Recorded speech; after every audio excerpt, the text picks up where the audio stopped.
আমি আপনাকে বিদআত বানায় দেখাচ্ছি। বিদআত বানানো যায়, সুন্নত বানানো যায় না। তিনি সাল্লাল্লাহু আলাইহি সাল্লাম প্রবৃত্তির শিকার হয় না, মন গড়া কথা বলে না।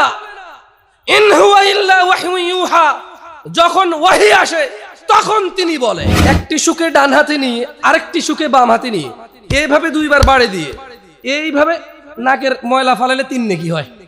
এবার এটা বিদআত হয়ে গেছে, আর নেকি হয় নাই। যেমন আল্লাহর নবী বলেছে ডান হাতে খাও, এজন্য এটা সুন্নাহ। উনি যদি না বলতো, তাহলে পৃথিবীর সব মানুষ যদি বলতো শুধু ডান হাতে খাও, নেকি হবে, তাহলে বিদআত হতো না। ওয়ালাইসা শাইউন ইউকাররিবুকুম ইলান নার, এবং এমন কোন কিছু নাই যা তোমাদের জাহান্নামে নিয়ে যাবে। কদ নাহাইতুকুম আন, অথচ আমি মুস্তাফা তোমাদের নিষেধ করে নাই সাল্লাল্লাহু আলাইহি ওয়াসাল্লাম। আহলে হাদিস আন্দোলন বাংলাদেশ, আসুন পবিত্র কুরআন ও সহিহ হাদিসের আলোকে জীবন গড়ি। আলহামদুলিল্লাহ ওয়াসসালাতু ওয়াসসালামু আলা রাসূলিল্লাহি ওয়া বা'দ। আল্লাহর রাসূলকে মেনে চললে কি হবে, আর আল্লাহর রাসূলকে মেনে না চললে কি হবে, সেটা আমাকে বলতে বলেছে। প্রথম কথা হলো, সুন্নত আসলে বিদআত আসে, এর অপোজিট শব্দ। শিরিক, তাওহীদ আসলে শিরিক আসে, এটার অপোজিট শব্দ। কেমন? তো অনেকেই হয়তো বাংলাদেশে শিরিক এবং বিদআত এই দুইটা শব্দ থেকে বিরক্ত, কম্পিত, আশঙ্কিত। কারণ বিদআত এত পরিমাণ বলা হয়েছে, এবং বুঝে না বুঝে যতটুকু বলা দরকার, যে ভাষায় যে টোনে দরকার, ওই সব কিছুর বিশৃঙ্খলতা মিলে এখন অনেকে বিদআত বলাকেই একটা বিদআত বলে। বুঝেন নাই? মানে অনেকে দুষ্টামি করে বলে যে বিদআত বলা বিদআত, এরকম আমি শুনছি বলছে। আমি আপনাদের শুধু এতটুকু বলবো, একটা সন্তান যদি খারাপ হয়, এ পৃথিবীর সবচাইতে খারাপ সন্তান তার বাবার সন্তান সে।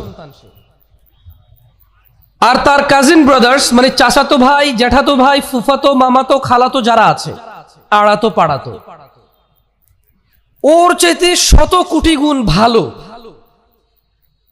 কিন্তু যখন ওই বাচ্চার অন্যায় অপরাধ যা কিছু আছে, তার বাপ কখনো তাকে শাসন করে, কখনো তার পক্ষে আসে, কখনো তার বিপক্ষে যায়, কখনো তাকে ঘর থেকে বের করে দেবে, সে পুলিশে ধরে নিয়ে গেলে তাকে ছুটায় আনে বা ছুটায় আনে না, সে ঋণ করে জুয়া টুয়া খেলে সব শেষ।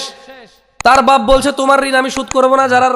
যারা ঋণ দিয়েছে তারা আসলে বলে যে আমার ছেলেকে যে ঋণ দিছো আমাকে বলছো, আমি দিতে পারবো না, যাকে দিছো তার থেকে নাও। এরকম হয় কিনা? দিন শেষে যখন তার বাপ মারা যায়, যেদিন তার বাপ মারা যায়, তার বাপ যত সম্পদ রেখে যায়, সে খারাপ মানুষ, আর তার চাচাতো জ্যাঠাতো ভাইরা ভালো মানুষ। এর জন্য তার বাপের সম্পদ কি তার চাচাতো জ্যাঠাতো ভাইরা পায় নাকি সে পায়? অথচ সে ছেলে ছিল খারাপ ছেলে। কোন ছেলে? খারাপ ছেলে। সেই ছেলে হচ্ছে জঘন্য ছেলে। কিন্তু বাপের ছেলে তো বাপকে বাপ বলে ডাকতো। বাপকে কি বলে ডাকতো? বাপ বলে ডাকতো। যেখানে সেখানে যায় বাপের পরিচয় দিত বাপকে বাপ হিসেবে। তদ্রূপ আমরা এই পৃথিবীতে যে আমরা যারা বসে আছি, শত ধরনের অন্যায় আছে, এগুলো অন্যায়। কিন্তু বিদআত শুধু অন্যায় নয়, শুধু গুনাহ নয়। প্লিজ কেউ ভুল বুঝিয়েন না, আমি আবারও বলি, না বুঝলে কোনো সমস্যা নাই। বিদআতের প্রবলেম কোথায়? মানে আপনি, আচ্ছা বিদআতের প্রবলেম নিয়ে বলতেছি। এর আগে একটা কথা বলি যে বিদআত শুনে শুনে আপনারা বিরক্ত, আমিও অনেক কম্পিত যে আসলে কি বলবো এখানে।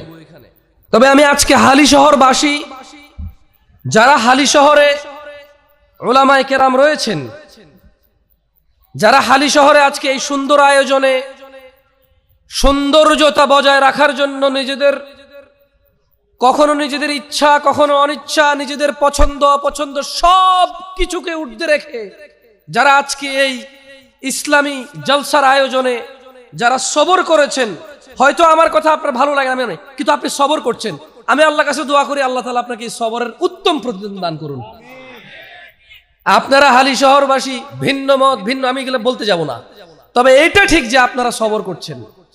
এখানে কোনো কথা আমার আপনার বুঝে আসে না, এখানে কোনো কথা আপনার বিরুদ্ধেই যাচ্ছে হয়তো, কিন্তু এই যে আমরা দূর দূরান্ত থেকে মেহমান এসেছি, আপনারা এইটার পরোয়া করে মেহমানদারিত্ব হিসেবে হলো আপনারা এই যে ধৈর্য ধরতেছেন, আল্লাহ তাআলা আপনাদের উপর সন্তুষ্ট হন এই দোয়া করি। এবং আল্লাহর কাছে দোয়া করি আপনাদের এবং আমাদের, আপনাকে এবং আমাকে আল্লাহ সহি হক দ্বীনুল হক আমাদেরকে তিনি নসিব আতা ফরমা করেন, এটাই দোয়া করি আপনাদের জন্য। দেখেন,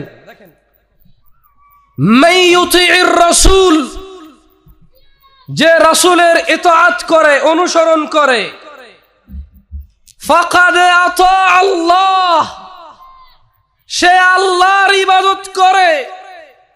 কেউ যদি বলে আব্দুল্লাহর ছেলে মুস্তাফা আলাইহিস সালাম ডান হাতে খেতে বলেছে, কেন খাবো আমি?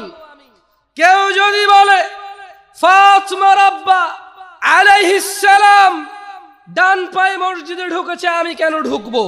বাম পায়ে টয়লেটে ঢুকেছে, আমি কেন ঢুকবো? কেউ যদি এটা বলে, জেনে নাও তিনি সুবহানাহু ওয়া তাআলা আরশে আযীমের মালিক, জান্নাতের মালিক, জাহান্নামের মালিক, যার কাছে সবার প্রত্যাবর্তন, যিনি সব কিছুর উপর যে কোন সময় ক্ষমতাবান। তিনি বলছেন মান ইউতিইর রাসূল, যে আমার রাসূলের অনুসরণ করে, যে আমার রাসূলের শুনে, যে আমার রাসূলের মানে সাল্লাল্লাহু আলাইহি ওয়াসাল্লাম, ফাকাদ আতা আল্লাহ, ওই শুধু আল্লাহর ইবাদত করছে। যে আমার রাসূলের শুনছে ও আল্লাহর ইবাদত করছে, যে আমার রাসূলরে মানছে ও আল্লাহর ইবাদত করছে, এর বাইরে কেউ আর আল্লাহর ইবাদত করে নাই। এই জন্য ইত্তেবায়ে রাসূল লাগবে। বিদআত শুনে অনেকে হয়তো বিরক্ত, টিস্যুটা দিন তো, আমি আপনাকে বিদআত বানায় দেখাচ্ছি। বিদআত বানানো যায়, সুন্নত বানানো যায় না। যেটা বানানো যায় সেটা বিদআত, যেটা সাব্যস্ত। ওয়া মা ইয়ানতিকু আনিল হাওয়া ইন হুয়া ইল্লা ওয়াহয়ু ইউহা। তিনি সাল্লাল্লাহু আলাইহি সাল্লাম প্রবৃত্তির শিকার হয় না, মন গড়া কথা বলে না। ইন হুয়া ইল্লা ওয়াহয়ু ইউহা, যখন ওহী আসে তখন তিনি বলে। এজন্য সুন্নত বানানো যায় না। যেটা হয়ে এসেছে ওটা সুন্নাহ, যেটা সাব্যস্ত সেটা সুন্নাহ, যেটা বানায় সেটা বিদআত। আসেন, রাগ করিয়েন না কেউ, মাইকে যারা শুনতেছেন একটু মনোযোগ দিয়ে শুনেন, আমি বিদআত বানায় দেখাচ্ছি। এই দেখেন, টিস্যু নিছি। আচ্ছা, আমার সর্দি, নাক দিয়ে পানি পড়তেছে, আমি কষ্ট পাচ্ছি, আমাকে দেখতে অস্বস্তিকর লাগতেছে। সাব্বির ভাই কি করলো? সাব্বির ভাই জ্যাব থেকে টিস্যু দেন, আপনি দেন, আপনি দেন, জ্যাবে ঢুকান আগে, ধরেন আপনার জ্যাবে আছে, দেন, এবার আমার দেন। সাব্বির ভাই জ্যাব থেকে টিস্যু বের করে দিল, কেন? উনি দেখলো যে জামশেদ ভাই ওয়াজ মাহফিল করে, মানুষজন সম্মান করে, নাক দিয়ে পানিগুলো পড়তেছে বেচারার, কেমন দেখতে বিশ্রী খারাপ দেখা যাচ্ছে, অসুন্দর লাগতেছে, এতে ওনার প্রেস্টিজ নষ্ট হচ্ছে। এটা কথার কথা। সাব্বির ভাই একজন মুসলমান দ্বীনি ভাই হিসেবে ভাইয়ের সম্মান রক্ষার্থে কি দিছে? এবার আমি মুসলিম, এই যে উনি আমার উপকার করলো, সাদাকা হিসেবে এটা নাকি পাবে কিনা? এবার এটার বিদআত বানাচ্ছি। দেখেন, সাব্বির ভাই বলল, জামশেদ ভাই একটি সুকে ডান হাতে নিয়ে আরেকটি সুকে বাম হাতে নিয়ে এইভাবে দুইবার বাড়ে দিয়ে এইভাবে নাকের ময়লা ফালালে 3 নেকি হয়। এবার এটা বিদআত হয়ে গেছে, আর নেকি হয় নাই। কি হয় না यार? কিন্তু একটু আগে এটা কি ছিল? সাদাকা। একটু আগে কি ছিল? সাদাকা। এখন কি? বিদআত। কেন বিদা হয়েছে কে বলতে পারেন কেন? উনি নেকি সাব্যস্ত করছে, এখানে নেকি সাব্যস্ত, কিন্তু এখানে বিদআত না। উনি যদি আমাকে টিস্যু দিয়ে উপকার করেন নেকি হবে না? এখানে তাহলে পদ্ধতিটা হচ্ছে বিদআত। উনি একটা পদ্ধতি আবিষ্কার করেছে। আচ্ছা ওকে, সাব্বির ভাই বললো এইভাবে 1 মিনিট যাবে হাত রাখিয়া, কি হাসতেছেন কেন আপনারা? এইভাবে 1 মিনিট যাবে হাত রাখিয়া, তারপর উহা বাম হাতে নিয়ে ডান হাতে এইভাবে ধরিয়া 1 মিনিট অপেক্ষা করিয়া যদি নাক মোছন করা হয় 10 নেকি হয়। এখন এটা বিদআত। কেন কেন বিদআত হয়েছে? পদ্ধতি বলছে, সিস্টেম বলছে, আল্লাহর নবী এটা বলে নাই, এই জন্য এটা বিদআত হয়ে গেছে। যেমন আল্লাহর নবী বলেছে ডান হাতে খাও, এই জন্য এটা সুন্নাহ। উনি যদি না বলতো, তাহলে পৃথিবীর সব মানুষ যদি বলতো শুধু ডান হাতে খাও নেকি হবে, তাহলে বিদআত হতো। এটা বিদআত হতো। এই বিদআতের লজিক সিম্পল।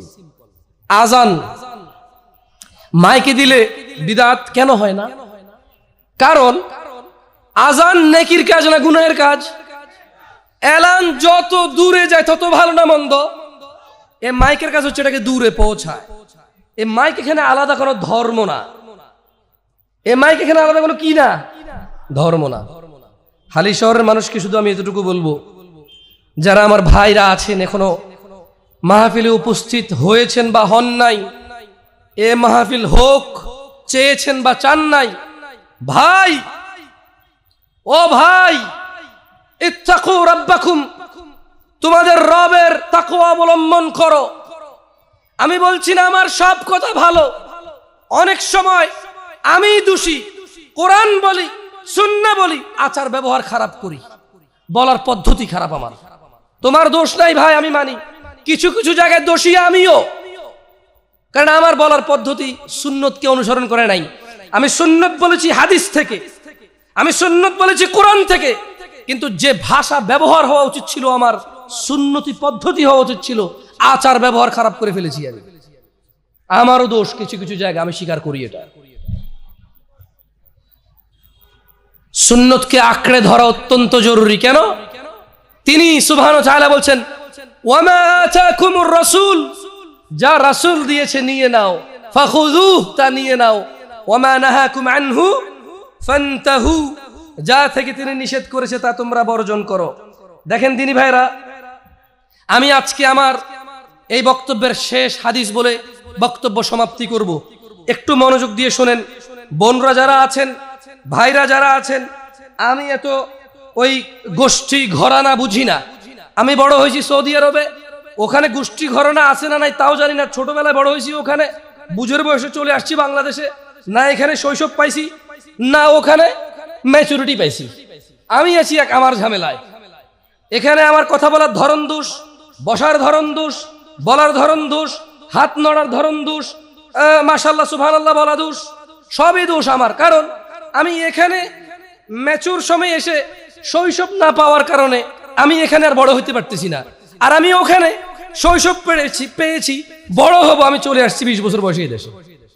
তো আমি এক ভেজালের মধ্যে আছি, এক দুর্বলতার মধ্যে, আমার এক অপরিপূর্ণতা আমাকে ঘিরে রেখেছে। এটা আমাকে আর বাড়তে দিচ্ছে না। আপনাদেরকে আমার শেষ হাদিসটা বলে চলে যাব। সেটা হচ্ছে, আপনার কাছে কেন মনে হয় যে এই ভালো কাজটা, এই সুন্দর কাজটা, এত সুন্দর কাজ, এত ভালো কাজ আল্লাহর নবী দিয়ে যায়নি, আপনাকে করতে হবে? এটা আপনার কাছে কেন মনে হয়? আমি জানি না এর কোনো জবাব আছে কিনা আপনাদের কাছে। আরে তোমরা এখানে দাঁড়ায় আসো, ঢুকলে কত ভালো লাগতো জানো, পুরা মাঠ এমনি ভরা থাকতো, দেখা সেই লাগতো দেখে। তুমি তো এখানে আসো নাই কোনোদিন, আগে একবার আইসো, আসার পরে দেখবা মাঠে যত মানুষ বেশি থাকে হুজুর তত গরম হয় না। জাযাকুমুল্লাহ খাইর, তোমরা যেখানে আছো ওখানেই থাকো, নাহলে আমি আরো বেশি গরম হয়ে যাবো পরে। হ্যাঁ হ্যাঁ হ্যাঁ, না না না, হয় হয় হয় হয়। অনেক সময় এই মাইকে হুজুর ভুল করে কেন জানো? হুজুর ভুল করে কারণ হুজুর দেখেছে লোক আর লোক, আরে আমি তো সেরা, নে ক যেমনি ইচ্ছে এমনি ক, আমারে করবে কে, কি করবে কে আমারে, কিন্তু বের হলে গ্রেফতার করে চলে যায়। এরপরে বলে যে আমি আসলে সরকারের বিরুদ্ধে বলতে চাই নাই, এটা আসলে ভুল বুঝাবুঝি হয়েছে, আমি আর কখনো বলবো না। অনেক সময় আমি এরকম কথা বলি, ভুল হয়ে যায়, আমি বলি না যে দুঃখিত, ঠিক আছে, ভুল বুঝা একটা, বুঝে আর কখনো না করে একটা, কিন্তু ভয় আর একটা, বুঝেন নাই? দেখেন, আন আব্দুল্লাহ ইবনে মাসউদ রাদিয়াল্লাহু আনহু قال, মনোযোগ দিয়ে শুনিও, কেমন ছোট ভাই? ওকে, মনোযোগ দিয়ে শুনিও ভাই। হ্যাঁ, আব্দুল্লাহ ইবনে মাসউদ রাদিয়াল্লাহু আনহু থেকে বর্ণিত, তিনি বলেন, আল্লাহ নবী সাল্লাল্লাহু আলাইহি সাল্লাম বলেছেন, ইন্নাহু লাইসা শাইউন ইউকাররিবুকুম ইলাল জান্নাহ ইল্লা ক্বাদ আমারতুকুম বিহি। আমরা কথা বলছি ইত্তিবা সুন্নাহ কি নিয়ে? জোরে বলো, কি নিয়ে? আল্লাহর নবীর অনুসরণ নিয়ে। কি নিয়ে? আল্লাহর নবীর অনুসরণ নিয়ে। তুমি দেখো আল্লাহর নবী কি বলতেছে, বলছে যে নিশ্চয়ই এমন সকল কিছু যা তোমাদের জান্নাতের নিকটবর্তী করে, এমন সকল কিছু আমি তোমাদের নির্দেশ দিয়েছি, একটাও বাদ দেই নাই। সুবহানাল্লাহ। মানে কি বললে নেকি হয়, কি বললে জান্নাত পায়, কি করলে জান্নাত পায়, কি করলে ইবাদত হয়, কি করলে ভদ্র হয়, কি করলে সভ্য হয়। ইন্নাহু লাইসা শাইউন, এমন কোন কিছু নাই, ইউকাররিবুকুম ইলাল জান্নাহ, যা তোমাদের জান্নাতের কাছে নিয়ে যায়, ইল্লা ক্বাদ আমারতুকুম বিহি, অথচ আমি মুস্তাফা সাল্লাল্লাহু আলাইহি ওয়াসাল্লাম তোমাদের নির্দেশ দেই নাই এমন একটা বিষয় নাই। ওয়া ইন্নাহু ওয়া লাইসা শাইউন ইউকাররিবুকুম ইলান নার, এবং এমন কোন কিছু নাই যা তোমাদের জাহান্নামে নিয়ে যাবে, ক্বাদ নাহাইতুকুম আন, অথচ আমি মুস্তাফা তোমাদের নিষেধ করে নাই সাল্লাল্লাহু আলাইহি ওয়াসাল্লাম। ইত্তিবা রাসূলের বাইরে কোনো অপশন পৃথিবীর কারোর জন্য নাই। আপনি যা খুশি বলতে পারেন, করতে পারেন, আপনার যা খুশি, আপনি যত খুশি লোক আপনার, আপনি যতজনই হন আর যত বেশি হন, আল্লাহর রাসূল সাল্লাল্লাহু আলাইহি ওয়াসাল্লাম এমন কিছু বাদ দেয়নি যেটা জান্নাতের কাছে নিয়ে যায়, আদেশ করেনি, আর এমন কিছু বাদ দেয়নি যা জাহান্নামে নিয়ে যায়, নিষেধ করেনি। আমি আল্লাহর কাছে দোয়া করি আল্লাহ তাআলা আমাকে এবং আপনাদের সবাইকে ক্ষমা করুন। আমি আল্লাহর কাছে দোয়া করি আল্লাহ তাআলা ইবাদত করার ক্ষেত্রে এটা যে নেকি, এটা যে ভালো, এটা যে সওয়াব, এটা যে আল্লাহ খুশি হয়, এগুলো আল্লাহর রাসূলের পক্ষ থেকে, কোরআন থেকে সাব্যস্ত কিনা সেটা বুঝার আগ্রহ আমাদের হৃদয়ে দান করুন আল্লাহ। আকুলু কওলি হাযা ওয়াস্তাগফিরুল্লাহি ওয়া লিসাইরিল মুমিনিন ফাস্তাগফিরুহু ইন্নাহু গফুরুর রহিম। সবাই আল্লাহর কাছে নিজের জন্য ক্ষমা চান, আমি আল্লাহর কাছে ক্ষমা চাই।